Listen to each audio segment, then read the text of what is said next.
പേര് അഞ്ജു എന്നാണ്. ഞങ്ങൾ വൈക്കത്തു നിന്നാണ് വരുന്നത്. ഇതെൻ്റെ അമ്മ രാജേശ്വരി, ഇതെൻ്റെ ചേട്ടൻ്റെ ഭാര്യയാണ് അനുപ്രിയ. അപ്പം ഞങ്ങളുടെ കുടുംബത്തിൻ്റെ വളരെ പ്രധാനപ്പെട്ടൊരു കാര്യം ഇവിടെ സാക്ഷ്യം പറയാൻ വേണ്ടിയിട്ടാണ് വന്നിരിക്കുന്നത്. ശരിക്കും പറഞ്ഞാൽ സാക്ഷ്യം തുടങ്ങാനായിട്ട് എനിക്കുള്ളതിനേക്കാളും കൂടുതൽ അവകാശം എൻ്റെ അമ്മയ്ക്കാണ്. കാരണം ഈ കൃപാസനം പള്ളിയിലേക്കും ഈ ഉടമ്പടിയിലേക്കും കൊണ്ടുവന്നത് എൻ്റെ അമ്മയാണ്. അപ്പം അതുകൊണ്ട് ഉടമ്പടി തുടങ്ങാനുള്ള അവകാശം എന്തായാലും അമ്മയ്ക്കാണ്. അപ്പം ഞാൻ അമ്മ പറയും. പരിശുദ്ധ അമ്മ പ്രത്യക്ഷപ്പെട്ട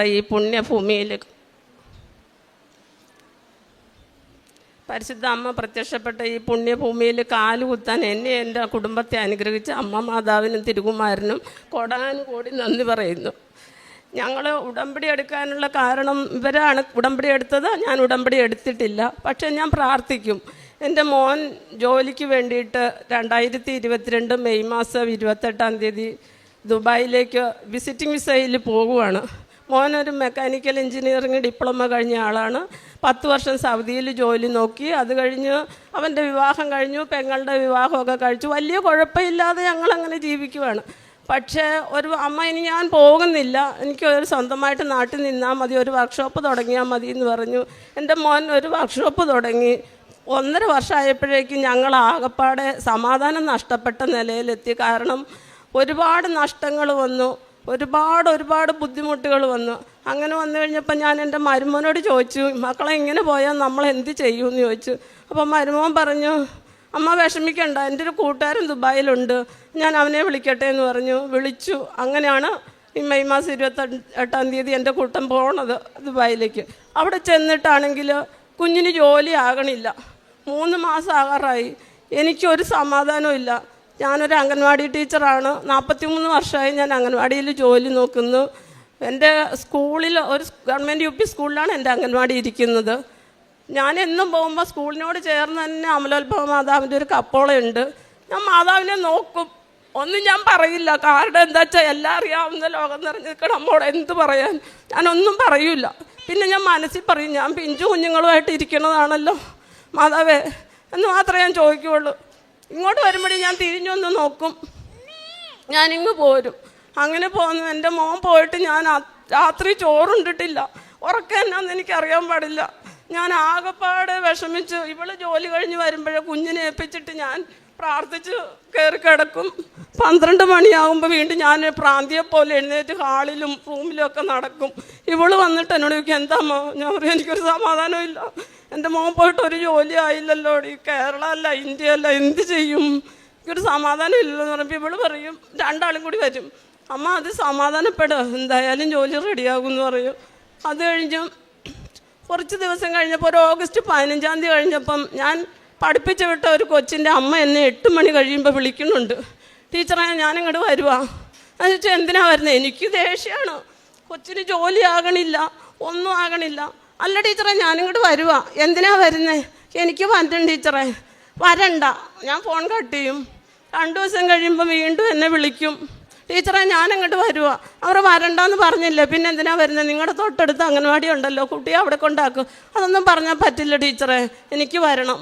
ഞാൻ അന്നേരം ഫോൺ കട്ട് ചെയ്യും, ഞാൻ കയറി കിടക്കും. പിന്നെ കുറച്ച് ദിവസം കഴിഞ്ഞപ്പോൾ പിന്നെയും വിളിച്ചു, രാത്രി 8 മണി കഴിഞ്ഞു, ടീച്ചറെ എനിക്ക് അങ്ങോട്ട് വന്നേ പറ്റുള്ളൂ എന്ന് പറഞ്ഞു. അപ്പോൾ ഞാൻ പറഞ്ഞു, വരുമോ പോകുമോ എന്താ വെച്ചാൽ ചെയ്യുക, എനിക്കൊരു കാര്യം അറിയണ്ടെന്ന് പറഞ്ഞു. അന്ന് രാത്രിയിൽ ഞാനൊരു 12 മണിയായപ്പോൾ എഴുന്നേറ്റ് ഹാളിൽ ഇങ്ങനെ നടക്കുക. അപ്പോൾ ഇവർ ഓടി വന്നിട്ട് എന്നോട് ചോദിച്ചു, എന്നമ്മ വല്ല വിഷമം ഉണ്ടാവില്ലേ, അമ്മയ്ക്കും എന്തെങ്കിലും വിഷമം ഉണ്ടാവില്ലേ?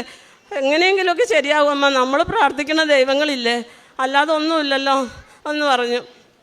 ഞാൻ അന്നേരം വെളുപ്പിന് 4 മണിക്ക് എന്നും എഴുന്നേക്കും. വീട്ടിലെ ജോലികളൊക്കെ കഴിച്ചിട്ട് ഞങ്ങളുടെ വീടിൻ്റെ തൊട്ടടുത്ത് അമ്പലമുണ്ട്. ഞാൻ എന്നും അമ്പലത്തിൽ പോകും. അന്ന് ഞാൻ പതിവ് പോലെ അമ്പലത്തിൽ പോകാനായിട്ട് പോണതായിട്ട് ഞാൻ സ്വപ്നം കാണുവാണ്. നടന്നിട്ട് 100 മീറ്റർ അകലെയുള്ള അമ്പലത്തിൽ ഞാൻ എത്തണില്ല. നടന്ന് എൻ്റെ കാല് കുഴഞ്ഞു. ഞാൻ അമ്പലത്തിൽ എത്തണില്ല. പിന്നെ നടന്ന് ചെന്ന് കഴിഞ്ഞപ്പം ഗോപുരമില്ല, വെലിക്കപ്പരയില്ല, നടപ്പന്തലില്ല, കൊടിമരയില്ല, ഒന്നുമില്ല. ഒരു ഗ്രില്ലിട്ടൊരു സ്ഥലം, ഒരു ഹാള്, ഒരിടനാഴി. ഞാനിതെവിടെയാണ് ചെല്ലുന്നത്? ഇതെന്ത് പറ്റി? ഇന്നലെ വരെയും ഒരു കുഴപ്പമില്ലായിരുന്നു അമ്പലത്തിൽ, ഇതെന്ത് സംഭവിച്ചു? ഞാനിതൊന്നും അറിഞ്ഞില്ലല്ലോ ദൈവമേ. പിന്നെ നമ്മളോട് ഇതൊന്നും പറയേണ്ട കാര്യമില്ലല്ലോ എന്നോർത്ത് ഞാൻ ആൾക്കാരൊക്കെ തൊഴുത് നീങ്ങണു. ഞാനും തൊഴുത് നീങ്ങി ഇവിടെ വന്ന് ഞാൻ വന്ന് നിന്നത് ഈ ആൾക്കാരിലാണെന്നുള്ളത് ഞാനിവിടെ വന്നപ്പോഴാണ് അറിയണേ. ഒരാൾ തൊഴുത് നീങ്ങി ഓരോരുത്തരും നീങ്ങണം. ഞാൻ വന്ന് നിന്നപ്പോഴേക്കും മാതാവ് ഇവിടെ നിന്ന് ഇറങ്ങി വന്നു. മാതാവ് ഇറങ്ങി വന്നിട്ട് ഞാൻ അപ്പോഴേക്കും എനിക്ക് മനസ്സിലായി അതൊരു ദൈവം തന്നെയാണ്. ദേവി എൻ്റെ പരാശക്തി എന്ന് പറഞ്ഞ് ഞാൻ കരഞ്ഞപ്പോൾ എൻ്റെ 2 കൈയിലും കയറി കെട്ടിപ്പിടിച്ചിട്ടു കവളത്ത് തട്ടിയിട്ട് എന്നോട് പറഞ്ഞു, യോ കരയരുത് എല്ലാം ശരിയാകും എന്ന് പറഞ്ഞു. ഞാൻ കണ്ണു തുറന്നപ്പോൾ 4 മണി. ഞാൻ പെട്ടെന്ന് എൻ്റെ ജോലികളെല്ലാം ചെയ്തു അമ്പലത്തിൽ പോയി. ഞാനോർത്തു എന്നും അമ്പലത്തിൽ പോകണം. ഞാൻ അതുപോലെ പോയി. ഇത് ഞാൻ ആരോടും പറഞ്ഞില്ല. അങ്ങനെ നിന്ന് കുറച്ച് ദിവസം കഴിഞ്ഞപ്പോഴത്തേക്കും സെപ്റ്റംബർ 12-ാം തീയതി ബെറ്റി എന്ന് പറയണ മോള് കയറി വന്നു. അവൾ നല്ല സൗമ്യതയോടുകൂടി സംസാരിക്കുന്ന കുട്ടിയാണ്. ഒരു അവിവേകവും ദേഷ്യപ്പെട്ടും ഒന്നും സംസാരിക്കില്ല. ഇവള് കയറി വന്നിട്ട് എന്നോട് പറയുക, ടീച്ചറെ ഞാൻ ദേ വന്നു. ആ മോളിരിക്കുക. അപ്പം എന്നോട് പറഞ്ഞു, ഞാൻ ഇരിക്കാനല്ല വന്നേന്ന് പറഞ്ഞു. ഞാനോർത്തു പിള്ളേരല്ലേ, അവർക്ക് എന്തെങ്കിലുമൊക്കെ ഉണ്ടാവുമല്ലോ, പോട്ടെ. അപ്പോൾ എന്നോട് ചോദിച്ചു മക്കളെന്തെടുക്കണോ? ഞാൻ പറഞ്ഞതേ മോളുടെ കുട്ടിയാണ്, അവളെയും കൊണ്ടാണ് ഞാൻ വരുന്നത്. പിന്നെ മോൻ എന്തെടുക്കണമെന്ന് ഉടനെ ചോദിച്ചപ്പോൾ ഞാൻ ഇവളെ കെട്ടിപ്പിടിച്ചങ്ങ് കരഞ്ഞു ഭയങ്കരമായിട്ട്. കരഞ്ഞപ്പോൾ ഇവൾ എന്നോട് പറഞ്ഞു, അയ്യോ ടീച്ചർ കരയാൻ പാടില്ല, ഞങ്ങൾക്കൊക്കെ ആശ്വാസം പകർന്നു തന്നെ ടീച്ചർ കരയാൻ പാടില്ല. എന്താ കാര്യം? ഞാൻ പറഞ്ഞു, അൻകുട്ടം പോയിട്ട് ജോലിയൊന്നും ആയില്ല, എനിക്ക് സഹിക്കാൻ പറ്റണില്ല മോളെ എന്ന് പറഞ്ഞപ്പോൾ ഇവൾ പെട്ടെന്ന് എന്നോട് പറഞ്ഞു, ടീച്ചർ എന്തിനു വിഷമിക്കണു? ആലപ്പുഴ കലവൂര് കൃപാസനത്തിൽ അപേക്ഷിച്ചാൽ ഉപേക്ഷിക്കാത്തൊരു മാതാവുണ്ട്, അങ്ങോട്ട് പ്രാർത്ഥിച്ചേ, ടീച്ചറിന് മോൻ ജോലി ഉടനെ റെഡിയാകും. ഞാൻ പറഞ്ഞു, മക്കളെ ടീച്ചറിന് അങ്ങനൊന്നും പ്രാർത്ഥിക്കാൻ അറിയില്ലല്ലോ എന്ന് പറഞ്ഞപ്പം പറഞ്ഞു, ഒന്നും പ്രാർത്ഥിക്കണ്ട, എൻ്റെ മാതാവേ എൻ്റെ മോൻ്റെ ജോലി റെഡിയാക്കി തരണേ, ഞങ്ങൾ അവിടെ വന്നോളാം, ആ പുണ്യഭൂമിയിൽ വന്നോളാം എന്ന് മാത്രം ടീച്ചർ പറഞ്ഞാൽ മതി എന്ന് പറഞ്ഞു. ഞാൻ അങ്ങനെ പ്രാർത്ഥിക്കാൻ തുടങ്ങി. വീട്ടിൽ വന്ന് ഇവരോട് പറഞ്ഞു, ഇങ്ങനെ കലവൂര് കൃപാസനം ഉണ്ടെന്ന് പറയണ ഒരു മാതാവുണ്ട്, നമുക്കൊന്ന് അവിടെ പോയാലോ എന്ന് പറഞ്ഞപ്പോൾ ഇവർ പറഞ്ഞു, ഞങ്ങളും ഇങ്ങനെ കേട്ടിട്ടുണ്ടമ്മ, പക്ഷേ നമ്മളെ ആരാ ഒന്ന് അവിടെ വരേക്കും കൊണ്ടുപോകാനുള്ള ആരും ഇല്ലല്ലോ, നമ്മൾ മാത്രമല്ലേ ഉള്ളൂ, എന്ത് ചെയ്യും എന്ന് ചോദിച്ചു. ഞങ്ങൾ എന്തായാലും മാതാവിൻ്റെ യൂട്യൂബ് ലിങ്കിൽ നോക്കി എല്ലാ പ്രാർത്ഥനകളെല്ലാം 2 നേരം ഞങ്ങൾ അമ്മയും മക്കളും ഇരുന്ന് പ്രാർത്ഥിക്കാൻ തുടങ്ങി. പ്രാർത്ഥിച്ച് ഒരു സെപ്റ്റംബർ 21 ആയപ്പോൾ ഇവൻ വിളിച്ചിട്ട് പറഞ്ഞു, അമ്മ എനിക്ക് ഇന്നൊരു ഇൻ്റർവ്യൂ ഉണ്ട്, അമ്മ പ്രാർത്ഥിക്കണം കേട്ടോ എന്ന് പറഞ്ഞു. ഞാൻ പ്രാർത്ഥിച്ചു. ഞങ്ങൾ 2 പേരും കൂടി ഇരുന്ന് നന്നായിട്ട് രാവിലെ മുതൽ 3:30 വരെ ഇരുന്ന് പ്രാർത്ഥിച്ച്, മുട്ടിപ്പായിട്ടിരുന്ന് പ്രാർത്ഥിച്ച്. ഞാൻ അപാരമായിട്ട് പ്രാർത്ഥിക്കും. എനിക്ക് നടക്കണ വഴിയിലും അടുക്കളയിലും എവിടെ നിന്നാലും ഞാൻ പ്രാർത്ഥിക്കും. അങ്ങനെ പ്രാർത്ഥിച്ച് കഴിഞ്ഞ് അവൻ തിരിച്ചു വന്നു, ഇൻ്റർവ്യൂ കഴിഞ്ഞെന്ന് പറഞ്ഞു. അപ്പോഴും എനിക്ക് വിഷമമായി. രാത്രിയിലും പ്രാർത്ഥിച്ചുകൊണ്ടിരുന്നു. ഞാൻ ഉറങ്ങാൻ കണ്ടപ്പോൾ ഞാൻ ചോദിച്ചു, എന്നാലും മാതാവേ, ഞാൻ അവിവേകാണ് പറയണേ, എന്നോട് പൊറുക്കണേ മാതാവേ, ഞാനൊരു വിധവയായതുകൊണ്ട് എല്ലാവർക്കും പുച്ഛാണല്ലോ വിധവകളെ, അതുകൊണ്ടും അമ്മയ്ക്കും പുച്ഛായിരിക്കും, അതുകൊണ്ടായിരിക്കും എൻ്റെ മോൻ്റെ കാര്യം ഇതുവരെ റെഡിയാക്കാത്തതെന്ന് പറഞ്ഞു. ഞാൻ ഭയങ്കരമായിട്ട് കരഞ്ഞു. അപ്പോൾ എനിക്ക് എൻ്റെ അരികത്ത് വന്ന് നിന്നിട്ട് പറയുകയാണ്, ഉടമ്പടി എടുക്കുക എന്ന് പറഞ്ഞു. പെട്ടെന്ന് തന്നെ ഞാൻ എഴുന്നേറ്റു. അപ്പോഴും 4 മണി. അടുക്കളയിലെ ജോലികളൊക്കെ ചെയ്തുകൊണ്ടിരുന്നപ്പോൾ മരുമോൾ എണീറ്റ് വന്നപ്പോൾ ഞാൻ അവളോട് പറഞ്ഞു, മക്കളെ ഉടമ്പടി എടുക്കാമെന്ന് ഇങ്ങനെ ഒരു അശരീരി അമ്മ കേട്ടല്ലോ, അയ്യോ അമ്മ ഇപ്പോൾ ആരിരിക്കണം നമ്മളെ കലവൂര് വരെ ഒന്ന് കൊണ്ടുപോകാനായിട്ട്, എന്ത് ചെയ്യുമെന്ന് പറഞ്ഞപ്പോൾ ഞാൻ പറഞ്ഞു, മക്കളെ വിഷമിക്കേണ്ട, ഓൺലൈൻ ഉണ്ടെന്ന് പറയണുണ്ടല്ലോ, നമുക്ക് എന്തെങ്കിലും മാതാവ് അനുഗ്രഹിച്ച് അവിടെ ചെല്ലാൻ പറ്റിയ അന്ന് നമുക്ക് തീർത്ഥാടന ഉടമ്പടി എടുക്കാം, മക്കൾ ഇപ്പോൾ ഓൺലൈൻ ഉടമ്പടി എടുക്കുമെന്ന് പറഞ്ഞു. ഞങ്ങൾ ഓൺലൈൻ ഉടമ്പടി എടുത്തു. സെപ്റ്റംബർ 28-ാം തീയതി അവൾ, ഒക്ടോബർ 6-ാം തീയതി എൻ്റെ കുട്ടൻ ഓഫർ ലെറ്റർ വന്നു. ഏതെല്ലാം കമ്പനിയിൽ ഇൻ്റർവ്യൂവിന് പോയോ അവിടുന്ന് എല്ലാമാണ് അവന് ഓഫർ ലെറ്റർ വന്നത്. അപ്പോഴെന്നോട് ചോദിച്ചു, അമ്മ ഞാൻ ഏത് സൈൻ ചെയ്യണം? നിനക്ക് ഇഷ്ടമുള്ളത്, മാതാവ് നിൻ്റെ മനസ്സിൽ എന്ത് തോന്നിക്കണോ അത് നീ സൈൻ ചെയ്യണം, അതാണ് വേണ്ടതെന്ന് പറഞ്ഞു. അങ്ങനെ അവൻ ഓഫർ ലെറ്റർ സൈൻ ചെയ്തു. നവംബർ 7-ാം തീയതി അവൻ ജോലിയിൽ കയറി. നവംബർ 15-ാം തീയതി ഞാനിവിടെ വരുമ്പം ഈ ഫ്രണ്ടിൽ വന്ന് വണ്ടിയിൽ ഇറങ്ങുമ്പം ഞാനിങ്ങനെ അന്തിച്ച് നിൽക്കണോ, ഞാൻ സ്വപ്നം കണ്ടത് ഇതായിരുന്നോ, ഞാൻ കണ്ടത് ഇവിടെ ആയിരുന്നു, അപ്പോൾ മാതാവ് എന്നെ ഒന്ന് വിളിച്ചതാണോ അതോ എനിക്കറിയാൻ പാടില്ല. ഞാനിങ്ങോട്ട് നടന്നു വന്നപ്പോൾ ഞാനിങ്ങനെ അന്തിച്ച് അവിടെ നിൽക്കണം ഫ്രണ്ടിൽ തന്നെ. അപ്പോൾ എന്നോടൊരു ബ്രദർ വന്നിട്ട് ചോദിച്ചു, എന്താ അമ്മ ഇവിടെ നിൽക്കുന്നത്, അമ്മ എവിടെ നിന്ന് വരുന്നത്? ഞാൻ പറഞ്ഞു, ഞാൻ വൈക്കത്തുനിന്ന് വരുവാണ്, എനിക്കൊരു മാതാവിനെ കാണണമല്ലോ, ഇവിടെ കടലോളം ജനം, ഞാൻ അങ്ങ് വെളിയിൽ നിൽക്കണം. അമ്മ ഇവിടെ നിന്നോ, കുറച്ച് കഴിയുമ്പോൾ മാതാവിനെ കാണാമെന്ന് പറഞ്ഞു. ഇത് കഴിഞ്ഞു. ഞങ്ങളിവിടെ ആ ബ്രദർ വന്ന് വിളിച്ചു. ഞങ്ങളിവിടെ വന്ന് ഞാൻ മാതാവിനെ കണ്ട്, ഞാനൊന്നും പറയൂല മാതാവിനോട്, എന്താ വെച്ചാൽ എല്ലാം അറിയാവുന്ന നമ്മോട് ഞാനൊന്നും പറയൂല. എന്നെക്കുറിച്ച് അറിയാം, എൻ്റെ കുടുംബത്തെക്കുറിച്ച് സർവ്വതും അറിയാവുന്ന നമ്മോട് എന്ത് പറയാനാ. അങ്ങനെ ഞങ്ങൾ അന്ന് വന്നു. അപ്പം സാക്ഷ്യം പറയാൻ ഇവിടെ ഓഫീസിൽ വന്നപ്പോൾ പറഞ്ഞു, മോൻ വന്നിട്ട് വന്നാൽ മതി. മോൻ വന്നിട്ടുണ്ട്, മരുമോൻ വന്നിട്ടുണ്ട്, അപ്പോൾ എല്ലാം ശരിയാക്കി തരുമെന്ന് മാതാവിനോട് പറഞ്ഞത്. ഇച്ചിരി കടങ്ങളൊക്കെ ഉണ്ടോ, അത് അവർക്ക് ആയുസ്സും ആരോഗ്യവും കൊടുത്താൽ മതി, അത്രയേ ഉള്ളൂ എനിക്ക് പറയാനായിട്ട്.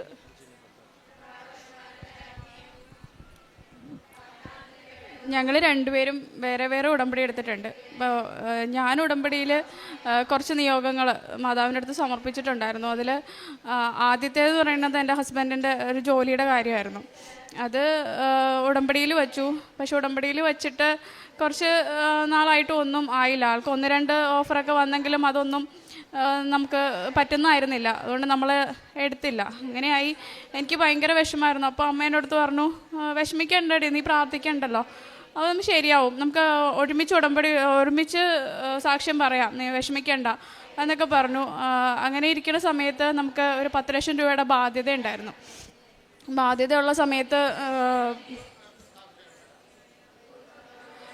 ബാധ്യതയുള്ള സമയത്ത് നമ്മൾ അത് കൊടുക്കാനായിട്ട് നമുക്ക് ഒരു നിവൃത്തിയില്ല. കാരണം ഓൾറെഡി വീടിന് നമുക്ക് ലോണുണ്ട്.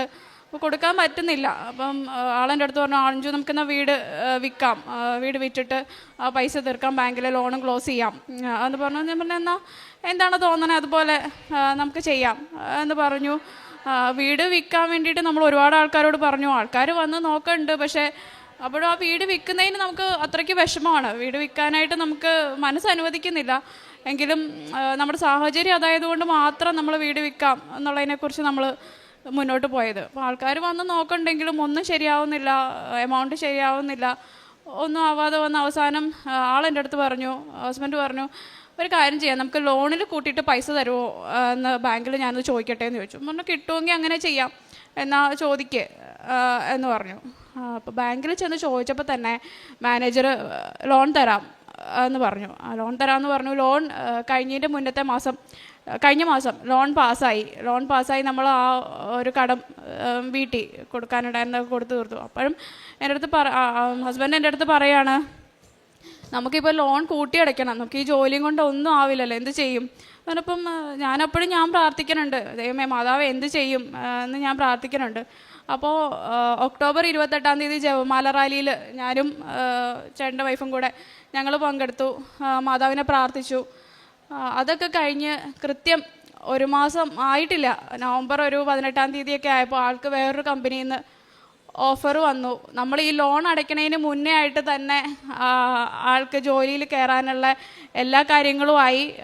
ഈ മാസം 27-ാം തീയതി ഹസ്ബൻഡ് ജോലിയിൽ കയറാണ്. അതിന് മാതാവിനോട് എനിക്ക് 1000 നന്ദി. കാരണം വീടും നമുക്ക് പോയില്ല, നമ്മുടെ വീടും നമുക്ക് മാതാവ് നേർവഴി കാണിച്ച് ആ വീടും നമുക്ക് തന്നെ കിട്ടി. പിന്നെ ആളുടെ ജോലിയും അതുപോലെ തന്നെ എല്ലാം ശരിയായി. പിന്നത്തെ കേസ് എനിക്കൊരു ജോലിയുടെ മാറ്റത്തിന് ഞാൻ ഉടമ്പടിയിൽ വെച്ചിട്ടുണ്ടായിരുന്നില്ല ആ കാര്യം. മാതാവിൻ്റെ അടുത്ത് പ്രാർത്ഥിച്ചാണ് ജോലി മാറ്റിയിട്ട് വേറൊരു ജോലി മാതാവ് എനിക്ക് ശരിയാക്കി തരണമെന്നുള്ളത്. അത് ഇപ്പം ഞാൻ അവിടെ ജോലി മാറി കയറിയിട്ട് ഇപ്പം 6 മാസത്തോളമായി. അങ്ങനെ ഞാൻ എന്തൊക്കെ പ്രാർത്ഥിച്ചിട്ടുണ്ടോ, എന്തൊക്കെ നിയോഗങ്ങൾ മാതാവിൻ്റെ അടുത്ത് വെച്ചിട്ടുണ്ടോ, വെറുതെ ആണെങ്കിലും മാതാവിൻ്റെ അടുത്ത് എന്ത് പ്രാർത്ഥിച്ചിട്ടുണ്ടോ അതെല്ലാം അമ്മ മാതാവ് എനിക്ക് സാധിച്ചു തന്നിട്ടുണ്ട്. എനിക്ക് നന്ദിയല്ല, എന്താ ഒരു ആയുസ് മുഴുവൻ മാതാവിൻ്റെ അടുത്ത് കടപ്പെട്ടിട്ടുണ്ടാവും. പിന്നെ അത് തന്നെയല്ല, ആരെൻ്റെ അടുത്തൊരു ബുദ്ധിമുട്ട് പറഞ്ഞാലും എൻ്റെ വായിൽ ആദ്യം വരുന്നത്, നിങ്ങൾ മാതാവിനെ പ്രാർത്ഥിക്കേ, കലവൂരിങ്ങനെ ഒരു പള്ളിയുണ്ട്, അവിടെ പോയിട്ട് നിങ്ങൾ പ്രാർത്ഥിക്കും, നിങ്ങളുടെ എല്ലാ ബുദ്ധിമുട്ടുകളും മാറും, കഷ്ടപ്പാടുകളും മാറും. എങ്ങനെയാണെന്നറിയില്ല, ആദ്യം തന്നെ എൻ്റെ വായിൽ മാതാവിൻ്റെ പേര് മാത്രമേ വരുള്ളൂ. ഒരു ബുദ്ധിമുട്ട് അനുഭവിക്കുന്ന ഒരാളൊരു കാര്യം പറയുകയാണെങ്കിൽ ആദ്യം പറയും, നിങ്ങൾ അവിടെ പോയി പ്രാർത്ഥിക്കും, നിങ്ങളുടെ എല്ലാ ബുദ്ധിമുട്ടും മാറും. അതുകൊണ്ട് എനിക്ക് 1000 നന്ദിയുണ്ട്. ജീവിതകാലം മൊത്തം നമ്മൾ മാതാവിൻ്റെ അടുത്ത് കടപ്പാടുള്ള ആളായിരിക്കും. ഇനി ആൾക്കും കുറച്ച് അനുഭവങ്ങൾ ഉണ്ടായിട്ടുണ്ട്, ആൾ പറയാം. ആദ്യം തന്നെ മാതാവിനും യേശുനാഥനും 1 കോടി നന്ദി. എനിക്ക് എൻ്റെ ഏറ്റവും വലിയ പ്രധാനപ്പെട്ട സാക്ഷിയായിരുന്നു ഹസ്ബൻഡിൻ്റെ ജോലി, അത് അമ്മ പറഞ്ഞു.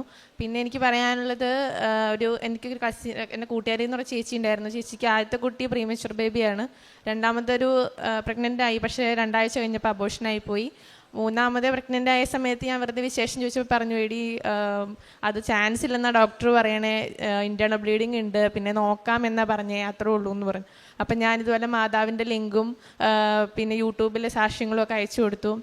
അപ്പം ആ ചേച്ചി പറഞ്ഞു, ഞാൻ കേട്ടിട്ടുണ്ട്, പോയിട്ടില്ല, ഹസ്ബൻഡിന് അതിന് വിശ്വാസമില്ലാത്തതുകൊണ്ട് ഞാൻ പോയിട്ടില്ല എന്ന് പറഞ്ഞു. അപ്പം ഞാൻ പറഞ്ഞു, ചേച്ചി പ്രാർത്ഥിക്കുക, ഞാൻ ഉടമ്പടി നിയോഗം വെച്ചോളാം, ചേച്ചി പ്രാർത്ഥിച്ചോളാം പറഞ്ഞു.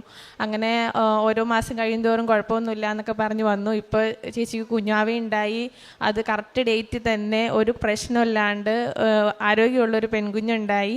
ചേച്ചിയും കുഞ്ഞിനെയും ഇവിടെ കൊണ്ടുവരാമെന്നാണ് ഞാൻ പറഞ്ഞത്. വരാൻ പറ്റിയിട്ടില്ല ചേച്ചിയും കൊച്ചിനും. അത് അടുത്ത് തന്നെ കൊണ്ടുവരാമെന്നാണ് ചേച്ചി പറഞ്ഞത്.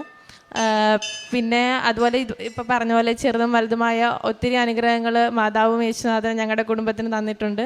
ഇത്രയും അനുഗ്രഹങ്ങൾ തന്ന മാതാവിനും യേശുനാഥനും ഒത്തിരി കോടാനുകൂടി നന്ദി അർപ്പിച്ചുകൊണ്ട് നിർത്തുന്നു. പ്രേക്ഷിത പ്രവർത്തനം ഞാൻ ചെയ്തത്, ഞാൻ ജീവനിലയത്തിൽ കൊണ്ടുപോയി അവർക്ക് ഭക്ഷണത്തിന് ആവശ്യമായിട്ടുള്ള പൈസ കൊടുക്കുമായിരുന്നു. പിന്നെ വൃദ്ധസദനത്തിൽ പോയി അവിടെ അമ്മമാരെ കണ്ട് അവർക്ക് ആവശ്യമായിട്ടുള്ള ഭക്ഷണം കാര്യങ്ങളൊക്കെ കൊടുക്കും. പിന്നെ പത്രം ഞാൻ എല്ലാ മാസങ്ങളിലും വന്ന് പത്രം മേടിച്ചുകൊണ്ട് പോവും. എന്നിട്ട് ഗവൺമെൻറ് ആശുപത്രിയിൽ തൃപ്പൂണിത്തുറയും പിന്നെ നമ്മുടെ വൈക്കത്തും എല്ലാ ആശുപത്രികളിലും രോഗികൾക്ക് പിന്നെ രോഗികളെ പോയി കാണാം. അവർ പ്രാർത്ഥിക്കാൻ പറയും. നമ്മുടെ പ്രാർത്ഥനയുടെ കൂട്ടത്തിൽ അവരുടെ പ്രാർത്ഥനയോട് ഉൾപ്പെടുത്തും. പിന്നെ അവർക്ക് വേണ്ട കാര്യങ്ങൾ അവർ മാതാവിനെ കുറിച്ച് ചോദിക്കുമ്പോൾ മാതാവിനെ കുറിച്ച് പറഞ്ഞു കൊടുക്കുകയും പിന്നെ ചെറിയ കാശുരൂപം ഞാൻ എൻ്റെ കയ്യിൽ ഉണ്ടാവും. അപ്പോൾ ആവശ്യമായി കിടക്കുന്ന രോഗികൾക്ക് ഞാൻ കാശുരൂപം കൊടുത്തിട്ട് പറയും, പ്രാർത്ഥിച്ചോ അമ്മേ, മാറിക്കോളും, കുഴപ്പമൊന്നുമില്ല, പേടിക്കണ്ട എന്ന് പറഞ്ഞ് അവർക്ക് ആശ്വാസവാക്കുകളും ഒക്കെ പറഞ്ഞ് അവരോടൊക്കെ സംസാരിച്ച് അങ്ങനെയാണ് ഞാൻ പ്രേക്ഷിത പ്രവർത്തനം ചെയ്യാറ്.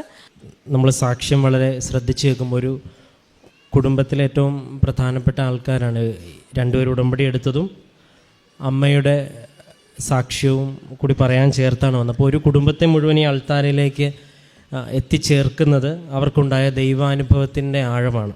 അത് ആ അമ്മയുടെ അനുഭവമാണ് ഇവർ രണ്ടുപേരും ഏറ്റവും പ്രധാനപ്പെട്ടതായിട്ട് കാണുന്നത്. അപ്പോൾ നിങ്ങൾ വളരെ ശ്രദ്ധിച്ച് അമ്മ പറയുന്ന കേൾക്കുമ്പോൾ മനസ്സിലാവും ഉടമ്പടി എന്താണെന്നോ ഈ ദേവാലയത്തിനെക്കുറിച്ച് ഒന്നും അറിയാതിരുന്ന ഒരു സമയത്ത് അമ്മയുടെ സ്വപ്നത്തിൽ ഇങ്ങനൊരു അൾത്താരയും ഇങ്ങനൊരു പരിശുദ്ധ അമ്മയും സ്വപ്നം കണ്ടു എന്നുള്ളതാണ്.